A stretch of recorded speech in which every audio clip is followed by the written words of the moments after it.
जय हिंद प्यारे बच्चों, मैं मोहम्मद परवेज कुरैशी अपने YouTube चैनल में सिवा MPQ में आप सभी का हार्दिक स्वागत करता हूं।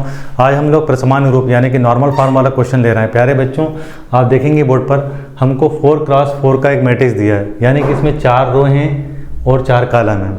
हमें इसे नॉर्मल फॉर्म यानी कि प्रसमान्य रूप में बदलना है। सबसे पहले हमें ये जानना चाहिए कि नॉर्मल फॉर्म यानी कि प्रसमान्य रूप किस फॉर्मेट का होता है, किस तरह का होता है। तो आप देखिएगा, हम एक सिंपल सा एग्जांपल ले रहे हैं बच्चों। इसके लिए होता क्या है, अगर हम इस तरह का पैटर्न बना पाएँ 1 0 0 0 1 0 0 0 1, जिसे आप I3 के नाम से भी जानते हैं। ये I3 होता है एक्चुअल में, है ना। आप ये देखिए 4x4 का हमको एक मैट्रिक्स दिया है। इसमें 4 रो हैं, देखिए 1 2 3 4 और 4 कॉलम है 1 2 3 4।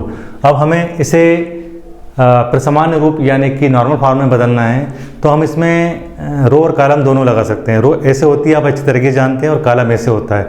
यानी ये एक ऐसा क्वेश्चन है, या इस तरह के क्वेश्चन में हम रो और कॉलम दोनों लगा सकते हैं, आप ऐसा कह सकते हैं। ठीक है प्यारे बच्चों, तो आप देखिएगा हमने क्वेश्चन को यहाँ पर उतार लिया है गिवन कर। अब हमें करने देखा कि यहाँ सबसे पहले 1 होना चाहिए, तो रो 1 और रो 2 को ध्यान से देखिए आप, है ना। हम क्या करते हैं, हमें यहाँ 1 चाहिए, तो इस रो 1 को उठाकर हम यहाँ पर रख देंगे और रो 1 को उठाकर यहाँ पर कर देंगे। ठीक है, यानी हम रो 1 और रो 2 को इंटरचेंज कर देंगे, यानी उनकी जो स्थिति है, जो पोजीशन है, हम उसको बदल देंगे।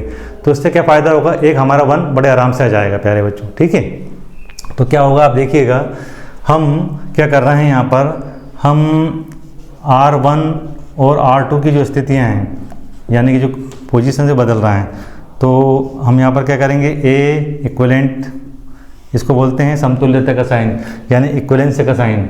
जब हम ऑपरेशन लगाकर किसी चीज़ को बदलते हैं तो ये वाला साइन जरूर आता है। ये इसलिए आता है कि अगर हम ऑपरेशन लगाकर किसी चीज़ को बदल रहे हैं तो उसी का हम वापस उल्टा यानी रिवर्स ऑपरेशन कर दें तो वो चीज़ हमारी फिर से आ जाती है। आप देख रहे होंगे हमने R1 इंटरचेंज R2 लिखा है, यानी कि ये R2 यहाँ पर चला जाएगा और R1 यहाँ पर चला जाएगा। इससे फ़ायदा ये होगा कि हमें 1 मिल जाएगा बड़ी आसानी से। ठीक है प्यारे बच्चों, तो आप देखिए ये हो जाएगा आपका 1 0 1 1। ठीक, यहाँ जाएगा 0 1 -3 -1। तो R1 R2 की जगह चली गई है और R2 R1 की जगह चला गया है। ठीक है, अब आप देखेंगे जो बचा था वो लिख देंगे यहाँ पर, क्या है 3 1, है ना, 0 2 1 1 -2 और 0। ठीक है, तो हमने इनको बदल दिया है। अब आप अच्छी तरीके देख पा रहे होंगे, ये जो हमने एक एग्जांपल दिया था आपको, यहाँ पर हमको 1 चाहिए था, तो देखिए 1 तो हमारा आ गया है। अब हमें करना क्या है, ज़्यादा से ज़्यादा 0, ज़्यादा से ज़्यादा 1 लेकर आना है। देखिए ये जो कॉलम दिख रहा है, इसमें पहला एलिमेंट जो है 1 है, बाकी सब 0 है। तो हमें क्या करना है, हमें इसको भी 0 करना है, इसको भी 0 करना है। ठीक है प्यारे बच्चों, तो हम क्या करेंगे, रो 1 का इस्तेमाल करेंगे। यहाँ पर हम ये करने वाले हैं, हम इस रो 3 में, रो 1 में हम इस रो 1 में 3 का इंटू करेंगे। यहाँ पर 3 का इंटू करेंगे तो ये 0 हो जाएगा बड़ी आसानी से। अगर इस पूरी रो में 3 का इंटू कर दें और इस साइड से माइनस कर दें तो 0 हो जाएगा। इसी प्रकार आप देख पा रहे होंगे, रो 4 को रो 1 से माइनस कर दें तो यहाँ भी 0 हो जाएगा। बहुत आसानी से यहाँ पर 0 आ रहा है प्यारे बच्चों। तो आप देखिएगा, हम रो 3 में कर रहे हैं, तो हमने क्या करा, रो 3 में हम ऑपरेशन लगाते हैं। रो 3 में हमने लगाया यहाँ पर रो 3 -3 R1, है ना। एक ऑपरेशन और लगाते हैं हम रो 4 में। रो 4 को हम बड़ी आसानी से कर पा रहे हैं, रो 4 रो 1। ऐसा करने से फ़ायदा ये हो रहा है प्यारे बच्चों कि जब हम यहाँ पर 3 का पूरी रो में इंटू कर रहे हैं तो यहाँ पर 3 होगा, 3 में से 3 का 0 हो जाएगा। यहाँ पर 3 का इंटू करने से कोई फ़र्क नहीं पड़ेगा, 1 में से 0 जाएगा तो यहाँ पर वापस 1 ही जाएगा। लेकिन जब आप यहाँ पर 3 का इंटू कर रहे थे ना, और माइनस इस साइड से कर रहे हैं, यहाँ पर 3 हो गया है, तो 0 -3 हो जाएगा। जब आप 3 का यहाँ पर इंटू करेंगे तो माइनस इधर से करेंगे हम, 2 -3 कितना हो जाएगा, -1 हो जाएगा। ऐसे हमारे 0 बड़ी आसानी से आते चले जाएंगे। और यहाँ पर आप देखेंगे, देखिए 1 में से 1 गया 0, 1 में से 0 गए, यहाँ 1 बचेगा। -2 में से 1 चला जाएगा तो -3 हो जाएगा। 0 में से 1 जाएगा तो -1 हो जाएगा, है ना। तो आप देखिएगा ध्यान से बोर्ड पर आसानी से, ये हो गया A इक्विवेलेंट, यानी कि हमने समतुल्यता का साइन लगा दिया। अब देखने वाली बात यह है कि यहाँ पर रो 3 और रो 4 बदल रहा है। ये देखिए ये 2 चीज़ बदल रही हैं, यानी रो 1 और रो 2 जैसी है वैसी ही रहेगी। ठीक है प्यारे बच्चों, तो क्या हो जाएगा यहाँ पर 1 0 1 1। ठीक है, फिर क्या आएगा 0 1 -3 -1। अब देखिए यहाँ 3 का इंटू करा, 3 में से 3 गए, कितने बचे यहाँ पर प्यारे बच्चों, ये 0 हो गया। यहाँ पर 3 का इंटू करा लेकिन कोई फर्क नहीं पड़ा, लेकिन 1 में से 0 जाएगा तो कितना बचेगा यहाँ पर, है ना, 1 में से 0 जाएगा तो यहाँ पर बचेगा 1। अब देखिए यहाँ पर आपने 3 का इंटू करा था, देखिए माइनस इस साइड से कर रहे हैं तो 0 माइनस 3 कितना हो जाएगा, -3। अब आप देखेंगे यहाँ 3 का इंटू करा, लेकिन 2 में से 3 को माइनस करेंगे कितना आएगा, यहाँ पर माइनस का 1 आ जाएगा। बहुत आसानी से हमारे देखिए 0 आना चालू हो गए। हमें यहाँ पर 1 चाहिए, बाकी सब इस पूरे स्कालर में 0 चाहिए, तो देखिए 0 आना चालू हो गए।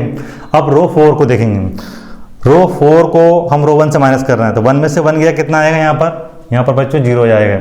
अब देखिए ये 0 है, 1 में से 0 गए, कितने बचे यहाँ पर, 1 बचा। अब देखिए आप यहाँ पर 1 है ना, यहाँ -2 में से 1 को माइनस कर रहे हैं तो कितना हो जाएगा, -3 हो जाएगा। अब देखने वाली बात ये है कि 0 में से 1 को माइनस करेंगे, कितना आ जाएगा यहाँ पर प्यारे बच्चों, यहाँ पर आ जाएगा -1, यहाँ पर हमारा -1 आ जाएगा। अब आप देख रहे होंगे कि इस कॉलम का अगर हम एग्जाम्पल लें तो यहाँ पर 1 है, यहाँ सब जगह 0 है, तो देखिए सब जगह 0 हो गया 1, यहाँ पर 1 होने के बाद, ठीक है। अब आप बहुत आसानी से देखिए, अगर हम R3 को R2 से माइनस कर दें तो ये पूरा 0 हो रहा है, ठीक है। क्यों हो रहा है कि 1 में से 1 गया 0, -3 + 3 0, -1 + 1 0। इसी तरह से रो 4 को भी हम रो 2 से माइनस कर दें तो देखिए 0 - 0 0 हो जाएगा, 1 में से 0 गए 0, -3 + 3 0, -1 + 1 0। तो ज़्यादा से ज़्यादा हमारे पास 0 आ जाएँ, ज़्यादा से ज़्यादा 1 आ जाएँ, तो हम उस चीज़ को बड़ी आसानी से हासिल कर लेंगे जो हम करना चाहते हैं, ठीक है प्यारे बच्चों।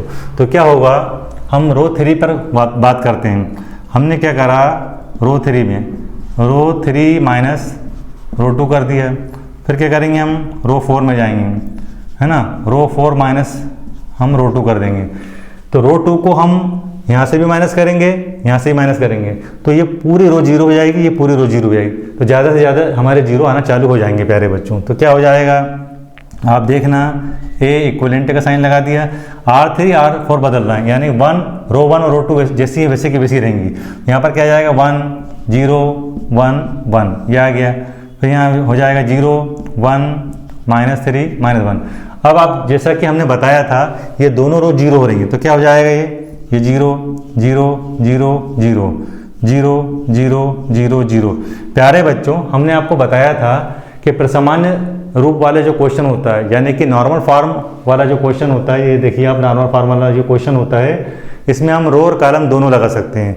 हम जितना संभावित हो सकता था उतनी रो लगा चुके हैं, अब हम कॉलम पर विचार करते हैं ना। तो देखिएगा आप कॉलम पे कैसे विचार करेंगे, आप सोच के देखिए। अगर C3 में से C1 को माइनस कर दें हम, तो यहाँ पर 0 हो जाएगा, हमें 0 चाहिए ज़्यादा से ज़्यादा। इसी तरह से C4 को हम C1 से माइनस कर दें तो यहाँ भी 0 हो जाएगा, तो हमें 2 0 मिलते हैं ऐसा करने से प्यारे बच्चों, ठीक है प्यारे बच्चों। सबसे पहले हम लगाएंगे C3 में, तो हम क्या करने वाले हैं, C3 में हमने यहाँ कर दिया C3 - C1, और C4 में क्या करेंगे, C4 माइनस भी हम C1 करेंगे। ऐसा क्यों कर रहे हैं, क्योंकि ये जो आपको 3 0 दिख रही हैं यहाँ पर, इनका इफेक्ट यहाँ पर नहीं पड़ेगा और यहाँ पर नहीं पड़ेगा, क्योंकि हम जैसे 1 में से 0 करेंगे माइनस तो 1 ही आना है, या 3 हो तो 3 में से 0 करेंगे 3 आएगा, इसलिए 0 का इफेक्ट वहाँ पर बिल्कुल भी नहीं पड़ने वाला है प्यारे बच्चों। आप देख लीजिए बस बड़ी आसानी से हम इस पूरे कॉलम को, इस C3 को C1 से माइनस कर देंगे, है ना, और C4 को भी हम C1 से माइनस कर देंगे, तो हमें यहाँ पर और यहाँ पर हमको क्या मिलने वाला है, 0 मिलने वाला है, और हमें 0 ज़्यादा से ज़्यादा लेकर आना है। तो आप बड़ी आसानी से यहाँ पर देख सकते हैं इस ऑपरेशन को, है ना, ये ए इक्विवेलेंट बढ़िया चल ही रहा है हमारा। अब देखिए C3 और C4 बदल रहा है, यानी 2 कॉलम आपके ये वाले बदल रहे हैं, है ना, तो इसका मतलब C1 और C2 जैसे वैसे ही रहेंगे। यहाँ पर क्या हो जाएगा, ये हो गया आपका 1 0 0 0, फिर क्या हो जाएगा देख लीजिए आप, है ना, ये हो जाएगा आपका 0 1 0 0। तो C1 और C2 में बच्चों कोई भी बदलाव नहीं हुआ है। अब जैसा कि हमने आपको बताया था कि C3 को C1 में से माइनस कर दें हम, है ना, यानी C3 में से C1 को माइनस कर दें तो यहाँ पर क्या आएगा, 0 आएगा, तो यहाँ पर क्या आ जाएगा, 0 आएगा। बाकी ये जो एलिमेंट हैं, है ना, इसमें से माइनस होंगे तो कोई फर्क नहीं पड़ेगा, यहाँ पर कितना हो जाएगा, ये हो जाएगा -3, ये 0 और ये 0। अब C4 को हम C1 में से माइनस करते हैं, यानी इस कॉलम को इस कॉलम से माइनस करते हैं, तो इन 3 0 का इफेक्ट यहाँ पड़ने वाला नहीं है, लेकिन 1 में से 1 गया तो 0 हो जाएगा, यानी यहाँ पर क्या आने वाला है, यहाँ पर 0 हो जाएगा, देखिए आप ध्यान से। और यहाँ पर क्या बचेगा, -1, यहाँ पर -1 बचेगा, ये 0 0। तो देख लीजिए आप, ज़्यादा से ज़्यादा 0 हमारे पास आ रहा है, 1 भी आ रहा है, ये जो कि हमारे बहुत काम का होगा।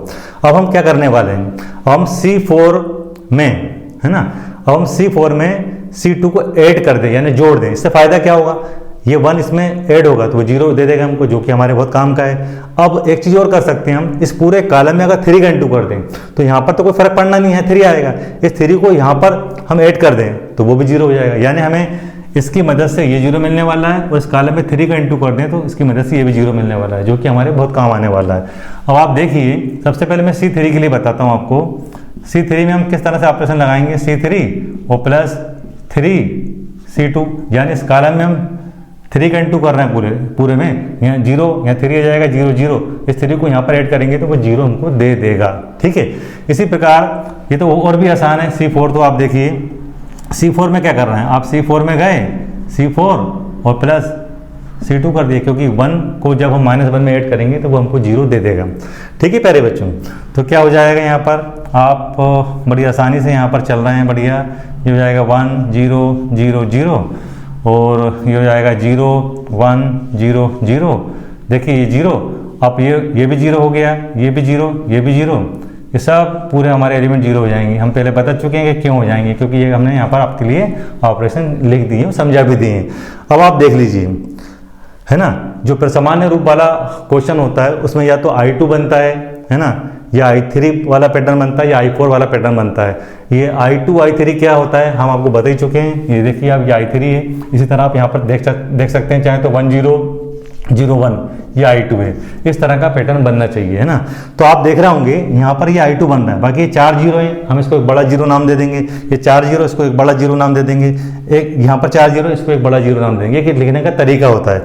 यानी हम इसको ऐसा लिख सकते हैं चाहे तो प्यारे बच्चों, देखिए A इक्विवेलेंट, अब ये जो है 1 0 0 1 इसका नाम तो I2 है, आप अच्छे तरीके से जानते हैं, ये I2 दे दिया, यहाँ सच डेट लगा देंगे, ये 4 0 को हम 1 0 ऐसा लिख देंगे, है ना।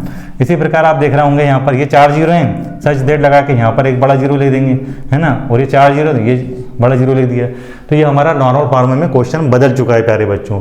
हमें 4x4 यानी कि 4 रो और 4 कॉलम वाला एक मैट्रिक्स दिया था, जिसको हम स्क्वायर मैट्रिक्स भी कह सकते हैं, क्योंकि जिसमें रो और कॉलम बराबर होते हैं उस मैट्रिक्स को हम स्क्वायर मैट्रिक्स बोलते हैं। हमने इसको पूरे ऑपरेशन के द्वारा पूरा विधिवत, है ना, फिर समान रूप में बदल दिया है ना। अब अगर आपसे क्वेश्चन में ये पूछा जाए कि इसकी रैंक क्या होगी, तो आप अच्छे तरीके से जानते हैं I2 की रैंक 2 होती है, I3 की रैंक 3 होती है। इसी प्रकार आप समझ गए कि I4 की 4 होगी, I5 की 5 होगी। तो अगर यहाँ पर आपसे पूछा जाए कि इस अवयव की रैंक क्या है, तो आप यहाँ पर बोलोगे रैंक 2 है, क्योंकि यहाँ पर I2 बना है ना। तो आपको सब इतना सा करना है, स्पष्ट है कि, है ना, दिए गए अवयव की जाति मतलब रैंक, है ना, जाति कितनी है 2 है, जाति 2 है। It is clear that the rank of the given matrix is 2, ऐसा हम लिख सकते हैं ना। अगर आप इंग्लिश में लिखना चाहते हैं तो यहाँ पर लिख दीजिए, it is clear that the given matrix rank, है ना, इज 2, ये आपकी रैंक हो गई। इस तरह से ये क्वेश्चन सॉल्व किए जाते हैं, ठीक है प्यारे बच्चों। उम्मीद है आपको हमारा ये वीडियो पसंद आया होगा। अगर आपको हमारा ये वीडियो अच्छा लगा हो तो प्लीज़ हमारे चैनल को लाइक करें, शेयर करें, सब्सक्राइब करें। धन्यवाद।